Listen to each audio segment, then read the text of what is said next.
এবার এই চারটা দিছে কি করো? সমাধি তুই আজকে কেন আসছিস? আজকে তোর কাছ থেকে ভিডিও শিখতে আসলাম। নাও ওটা করো। তুই এরপরে ভিডিও দিয়ে পপুলার হবি।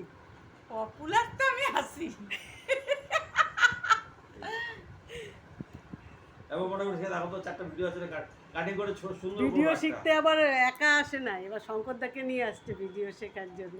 দালা লাগি কোনটা গো বলো তো আমি বুঝতে কি ভিডিও ভিডিও এই তো লালটা টিপলাম তো দেখো আমি বলতেছি এই দেখো টিপলাম তো এই যে উপরে দেখো টাইম হচ্ছে হ্যাঁ আবার এই যে চৌকোনাটা আছে এটা টিপে দাও এই উপরে অফ হয়ে গেল। কিছু শিখলি এখন অবধি? ভিডিও তোকে 1 ঘন্টার উপরে মনে হয় আমি তোকে ভিডিও শেখাচ্ছি। হ্যাঁ পুরোপুরি শিখেছি, এখন ছাড়বো। এবার চারটা কেন এবার এই চারটা দিছে কি করো? সমাধি তুই আজকে কেন আসছিস? আজকে তোর কাছ থেকে ভিডিও শিখতে আসলাম।